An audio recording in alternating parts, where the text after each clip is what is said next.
Fan.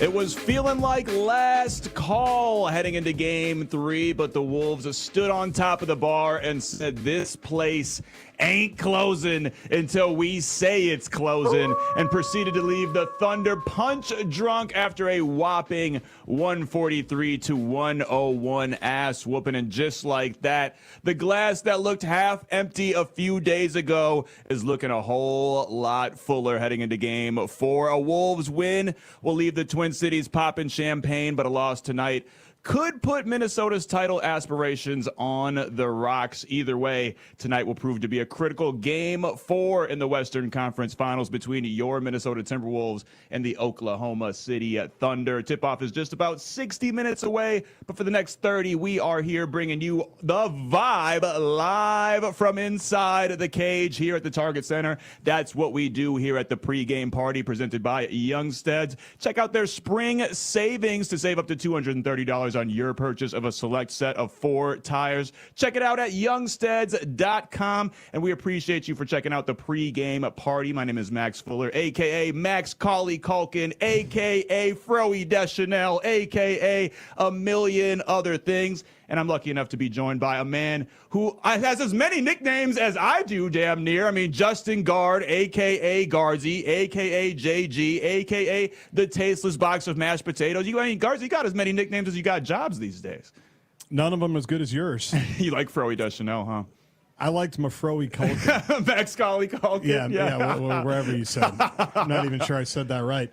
What's going on, man? How's the vibe? We always do a vibe check to start the show. What's your vibe heading into the game? I mean, I know you're riding high after that sweet interview with Michael Grady just a second ago, but what's your vibe about the game itself? Better than when I last talked to you in this studio, which was Saturday night, remember? We were a little down. Well, we just said the team's got to do something to get the vibe back a little bit. And to their credit, they did. Imagine not knowing ball like you and I do, Max. It must be a miserable life. I texted you that on Saturday. Because, I actually laughed so hard that I forgot to text you back. I understand. I didn't feel like you ghosted me there. You probably had a swipe right situation you had to get to, so you couldn't write. You couldn't hit me the back. one lady came back around. Oh, that's right. Yeah, she ditched her husband in the Al Jefferson jersey. Yeah, that's too bad. Yeah, she got with a Kevin Love. You Understood. Know what I'm saying? Understood. So Michael Beasley. We needed to.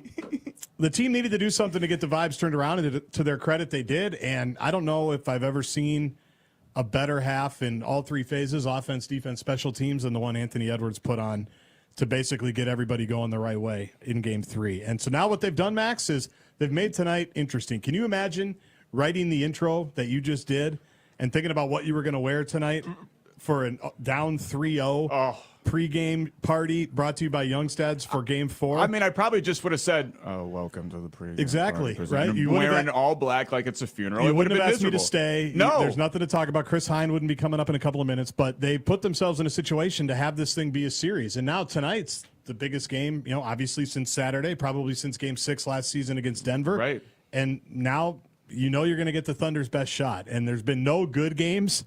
No. In this series? From like a casual, I mean, it's good for us to see the Wolves blow out the Thunder. Course. We love that. But from a casual outside looking in, these games have been awful. Correct. And I think tonight has potential to be an absolute classic. I do too. I've been thinking about it since Saturday night. I'm such a rube. Like, once you start thinking about it and the possibilities of the Timberwolves going back to OKC, tied at 2, they obviously know what that means. Oklahoma City wants to, first of all, pick themselves up from what happened on Saturday, but also they want to close this thing out on Wednesday.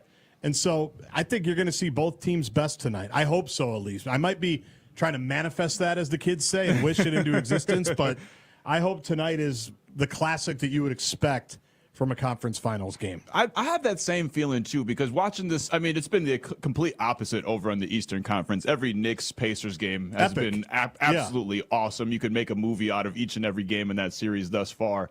And I've been thinking the same thing, Gardsy, because like the Thunder and the Wolves are just as evenly matched as those two teams are on paper. It just has not played out that way. It's been 2 or 3 incredibly lopsided games Obviously, the Wolves shooting 57% from the field played a big role in that. 50% from three. Felt like they were able to get into the paint a lot more than they were in games 1 and 2, and kind of using that to initiate the offense in the corners, which is one thing that people way smarter than the two of us that analyze basketball has said. Even though this Thunder defense is one of the best in the NBA, statistically, maybe one of the best ever, they leave those corners wide open for threes, and that's where they're susceptible. And the Wolves have the shooters to punish them, and finally we're able to hit the shots and make them feel it. Well, and the other night, because they'd gotten those shots pretty much all series, right? Right. And the Thunder give those up, and I think part of it is because it's usually so frantic to get the ball to the corner. You have to do so many good things to move the ball against the Thunder defense. That was, I think, the calmest Minnesota shooters looked the whole series. Dante catches the first one, very calm, knocks it down. Naz looked calm. Jaden looked calm. Didn't look like there was a lot of chaos in getting the shots that they got. They've been able to generate shots, to use the buzzword that everybody likes all series, but a lot of them were rushed. Passes were a little bit off. Everything seemed just right on the numbers on Saturday night, and I think that's why you saw the shooting percentages go up.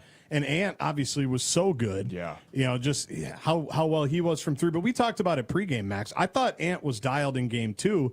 The 1 of 9 3-pointers to me was misleading because there was at least 3, maybe 4 just in and outs where he's off by a quarter of an inch.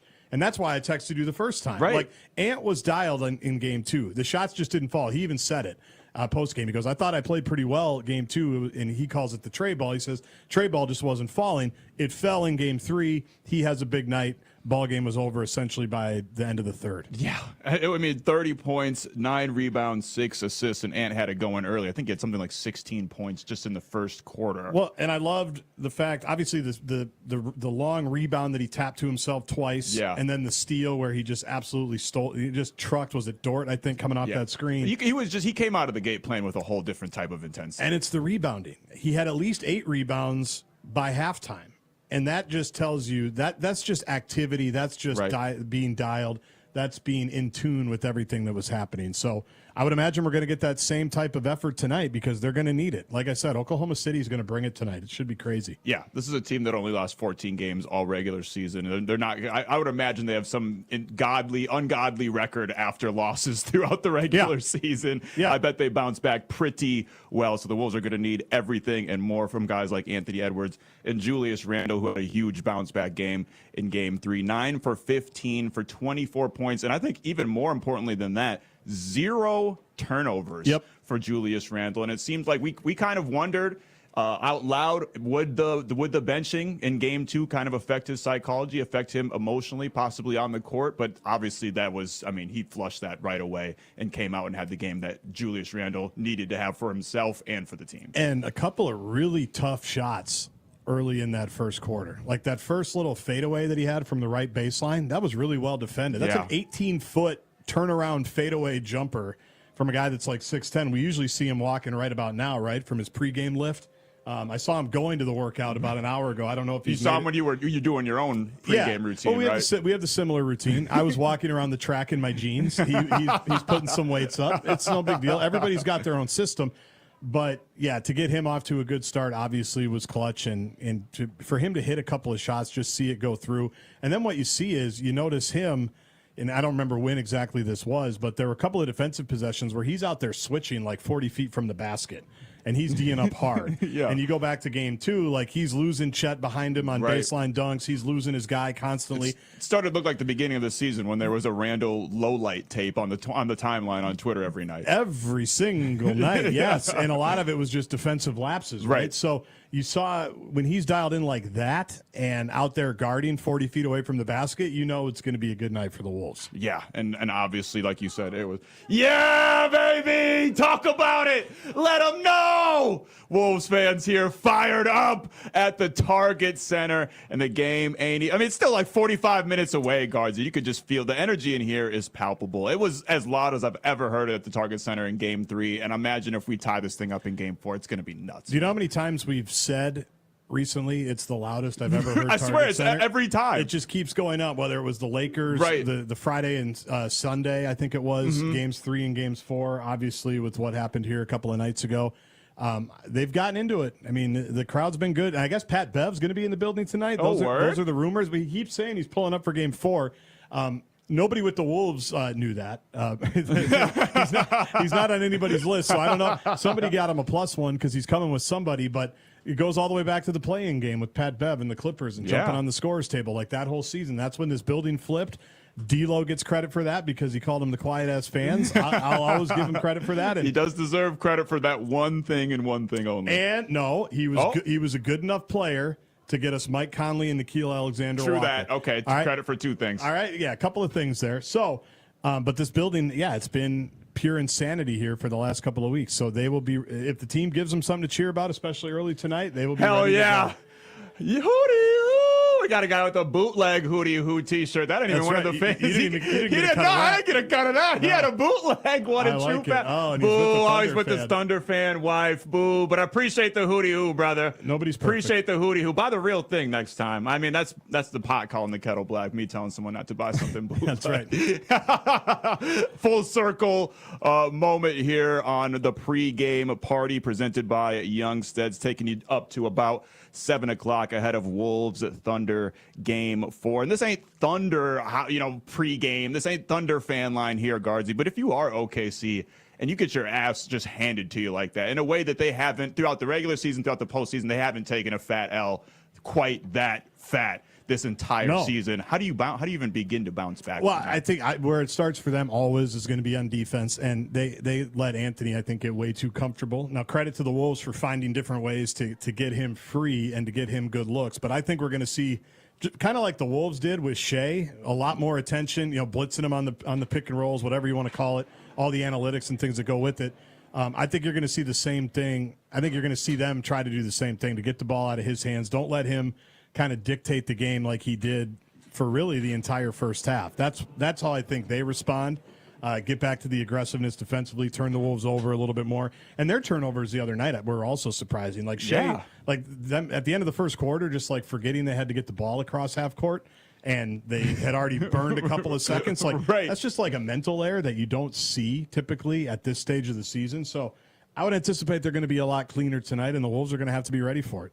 Yeah, and it was like uncharacteristically just kind of brain farts by the Thunder on top of uncharacteristic ice cold shooting that you're not going to see again. Now I will say, and I know you got the varsity coming up here, so you got to kick the JV out. The opening act has got to move away here for Mariah Carey. Where was I going with that? I'm not even sure. Anthony Edwards, Shea Gilgeous-Alexander. I don't even know the point I was going to make. Defense. It don't matter, Garzi. I was so torn between Carole King and Mariah Carey for Chris Hine that I completely forgot what I was going to say. So I'm going to take the L, and I'm going to hand off the microphone. We appreciate you, Guardsy. Justin Guard of Fan Dad's fame. We've got Chris Hine of the Star Tribune in the building, waiting in the wings.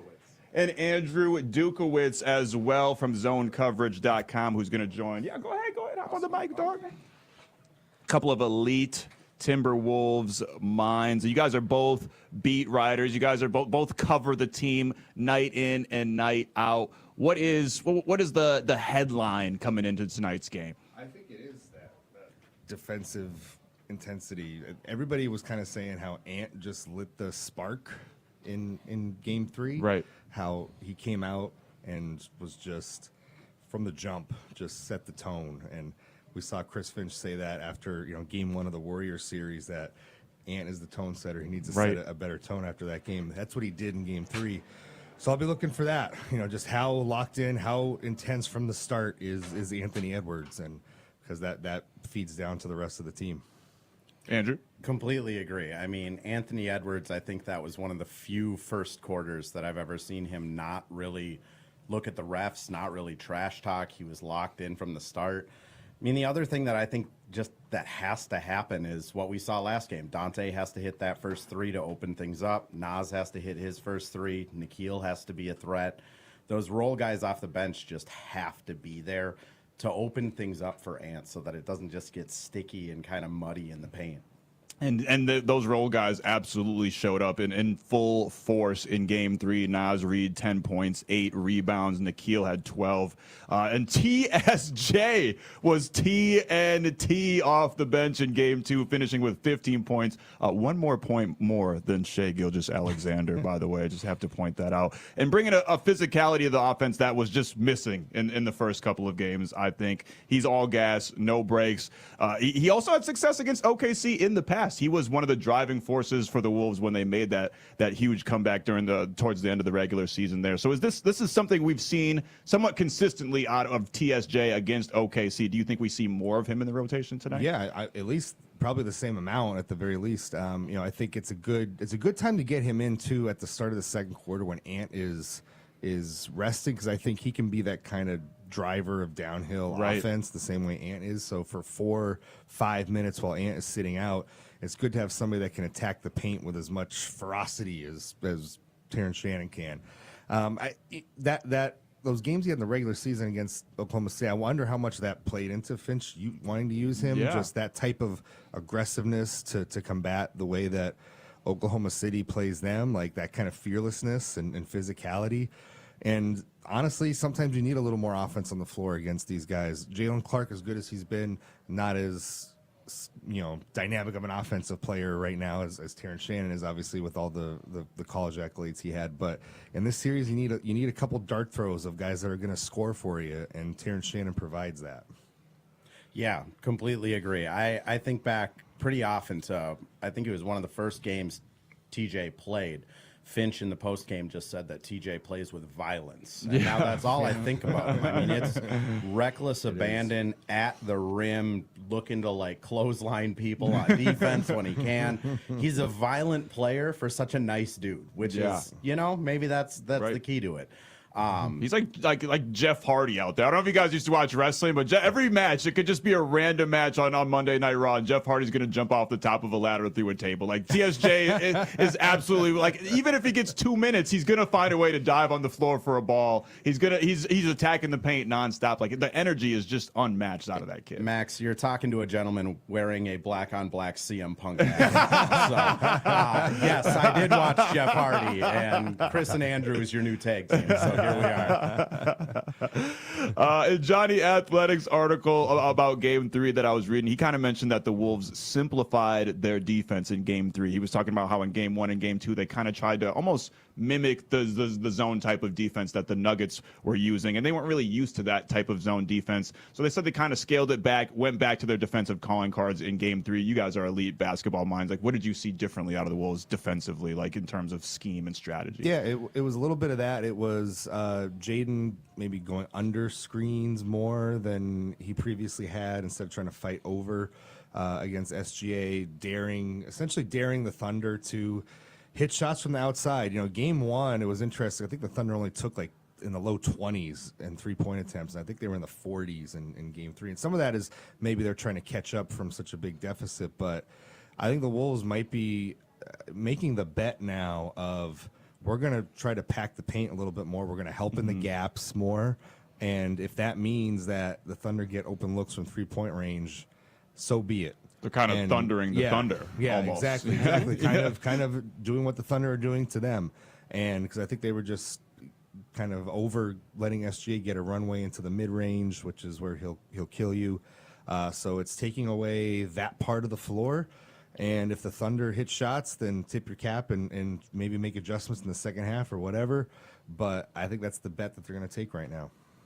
Yeah, I mean, Game 1 and 2, we talked about it last time I was chatting with you. Just Hartenstein, Caruso hitting floaters, just way too easy baskets in the mid-range. And that is, they just took away that. They stopped trying to do the zone as much, which they struggled with, and they are making the same bet that Denver made that got that series to 7 of, let's let these role players shoot threes and see if they can hit them. It's something that they can adjust, like Chris said. If at halftime Oklahoma City is like 7 of 14 from 3, they'll adjust and then it's off to the races. But it's a pretty good bet. None of these guys are really proven 3-point shooters. Yeah. And I'm assuming that you guys are both, because I kind of have the feeling that OKC is going to come out with everything that they've Yeah. got. I mean, they got feel like absolutely embarrassed, trounced, and their asses whooped in a way they just haven't throughout the season. You guys kind of feeling that same, like it's important for the Wolves to set the tone early again, right? Feels like it'll be the first close game of the series. That's what me and tonight. Guardsy were That's just the saying vibe, too. yeah. Because watching the Knicks Pacers, it's like the Wolves and the Thunder are just as evenly matched as those two teams. It just hasn't played out Hasn't played quite out like that. way. Yeah. I'll say Game 3 had the feel to me of Game 6 of Denver last year. Just Yeah. from the opening quarter, just a complete demolition. And I think in that game last year, the Wolves had lost 3 straight in that series to Denver.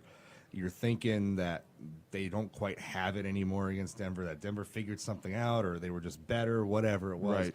And the Wolves in Game 6, I think, remembered who they were in that series a little bit. Yeah. And it felt like they remembered who they were in Game 3 and like, oh yeah, we can rise to this level against OKC. Like we have that ability. I feel like they remembered that. It was important for them to remember that. Right. I mean, Anthony Edwards played like he was the best player on the planet in Game 3, and I'd expect him to do the same. That being said, I think Shea is going to rise to the occasion, too. He hasn't really backed down from anything. He's had great vets that have, from Chris Paul to even when he was in L.A., kind of getting him to a point where he's comfortable in the postseason. I think we're going to get, like Chris said, a really close game, but I also think Oklahoma City is going to come out of the gates just looking to embarrass the Wolves back. Yeah, 100%. That's the vibe kind of that I'm feeling. This has still been the standard of excellence throughout the NBA, throughout the regular season. So I'd expect them to bounce back in a huge way. We talked about TSJ kind of being a secret weapon for the Wolves off the bench, and we've also just kind of touted OKC's own depth. Do they have a TSJ-like spark plug on their bench that you think they're going to go to, some type of X factor that they're going to try to pull into the rotation? They're so deep, it's hard to say. But just from the group that, I think of guys that play, I've been waiting for like an Isaiah Joe game to happen at some point. And if the Wolves are going to concede threes, it feels like that could be the kind of guy who might force the Wolves' hand a little bit if he can take advantage of some of the cracks and openings in the defense and knock down a couple shots. Like I keep waiting for him to have his moment in the playoffs. Hasn't really happened yet for him, but he's the one guy I keep my eye on. As we hear the music here, we're wrapping up real quick. What's y'all prediction for tonight? Andrew, you want to go first? Oh, gosh, the pressure's on me. I think the Wolves are going to tie it up. I think they figured some things out. Talk and at about least it. On the home court, they're going to tie it up tonight. I just predict a close game. That's it. Chris Hine always with his vague predictions. That's right. Saving himself because Max he's always tries to get me to predict. Always. I'm going to keep trying, too. You know me. I'm always betting on the Wolves. I'm going to say it's another beatdown. Not as bad, though. I'm going to say about 121 to 101 this time. And hopefully we'll be a howling with all the homies out there after the Wolves tie it up 2-2. We'll holler at y'all after the game. This has been the pregame party presented by Youngstedts. Stay locked in because you can hear every bit of action of Game 4 right here on The Fan. Peace.